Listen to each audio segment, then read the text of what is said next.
On April 7th of 2024, I thought it would be fun to share some encouragement on the internet. I wrote a book on how to write a book in 100 days, so I thought it made sense to start my YouTube journey with 100 daily videos. That was a lot of writing, filming, editing, and learning how to do it all so I could get a video uploaded. After surviving 100 days, I slowed down to a more reasonable pace, but the learning hasn't stopped.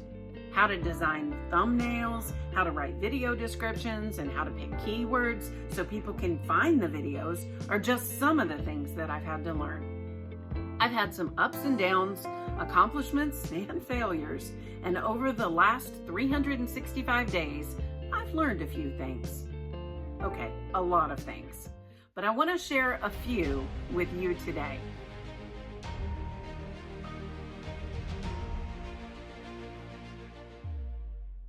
Hello, I am Denis'Thomas. I'm a counselor and an author, and I have been uploading videos to YouTube for 365 days. Today is my 1-year anniversary. This is also my 179th video. If this is your first time finding me, then welcome. I make videos to help busy people writing in the margins of their lives. Mostly, I share what I know from counseling about the thoughts, feelings, and behaviors that contribute to productive writing. If that sounds good to you, then go ahead and hit the subscribe button and you will get these videos in your feed automatically. Well, the first thing that I have learned about starting a YouTube channel is that, like writing, it is a process. Sometimes I have a lot of excitement about the videos I'm creating, and sometimes it feels like a grind.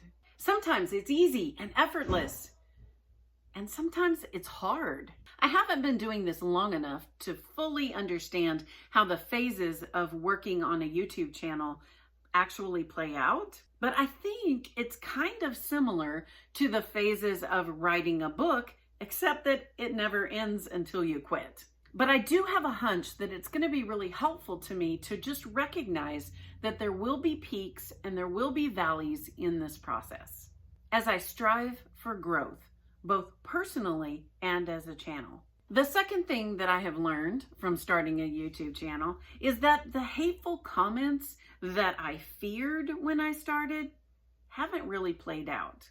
So maybe that's still to come. But it does remind me that often the very things that we are most afraid of never happen. The third thing that I have learned from starting a YouTube channel is that you, the viewers, are the ones that really make this channel. Your questions and comments help me to know what kind of videos to make. Also, that creates more of a dialogue than just me talking to a camera. Whenever you say thank you in the comments, it just makes my day. I can float for hours, days, sometimes even an entire week on a really positive comment. When you tell me about your writing projects, it encourages me so much. So right now, I want to say thank you. Thank you for spending your time with me.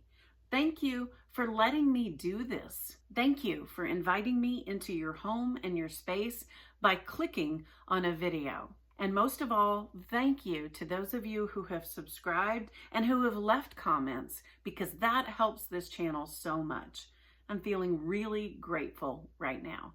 The fourth thing I've learned from starting a YouTube channel is that it is way more creative than I ever realized. I get to use my creativity with new ideas, with script writing, with editing, with thumbnails, and so much more. Every part of the process requires some creativity. Sometimes, if I'm being honest, all the creativity that's required is a bit daunting, but I like that I have this avenue to express myself. The fifth thing that I've learned from this YouTube channel is something that might surprise you.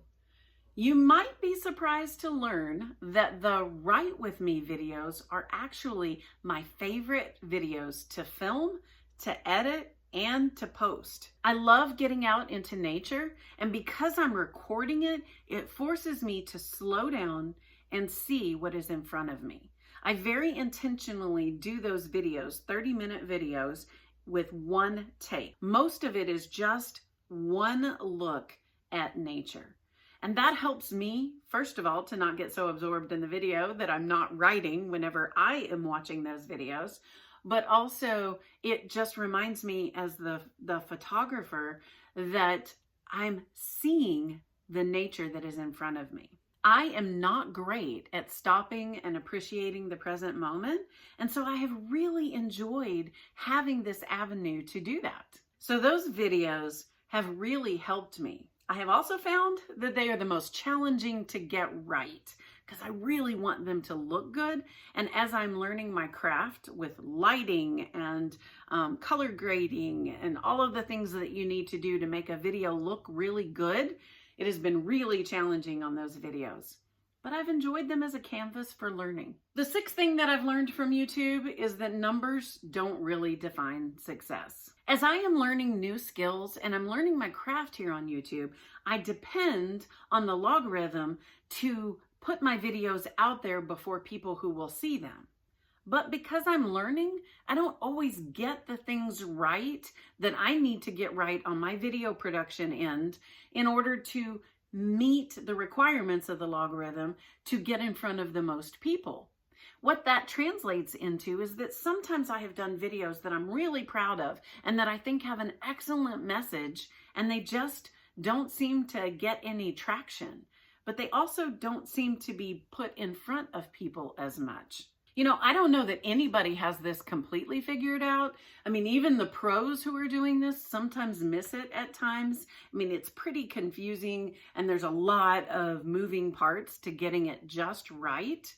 But that's okay. You know, it's really easy to get caught up in the metrics and wondering how many subscribers you have and how many views you have and looking at your watch time and all of those metrics that YouTube will dish out to you as they encourage creators to create content for this platform.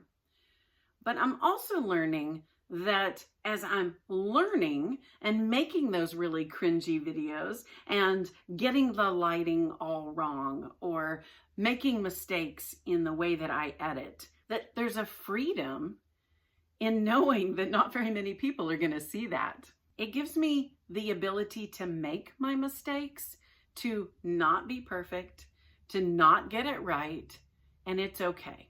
I've learned that the numbers don't mean that I shouldn't be proud of the work that I'm doing. The numbers just mean that I'm still learning that side of what it means to have a YouTube channel. And the seventh thing that I have learned from having a YouTube channel is that it is exciting that we live in a time where anyone can do this. When I was a kid, way back when the dinosaurs roamed the earth, there was network TV. Later on, there was cable TV. But making content was left to the very expensive studios who had all the big bulky equipment and the people power to produce that kind of content. But now anyone can do this in their basement or in a writer's loft like I had in my last house or in a studio they create in their space. It's accessible to anyone who is willing to do the work to create consistent videos. Isn't that exciting? We have this great opportunity to learn from each other, and I feel really blessed by that. Well, one thing that I do know is that comments make a big difference to YouTubers. Is there something that you have noticed that I have changed or improved on in the last 179 videos? Would you tell me that in the comments below? Or you can just wish the channel a happy birthday. And if you want a good laugh, you can go back and you can watch the very first video that I posted on this channel and the first Write With Me that I posted on this channel in this playlist of the 100 Days to Write a Book. I wonder what will happen in the next year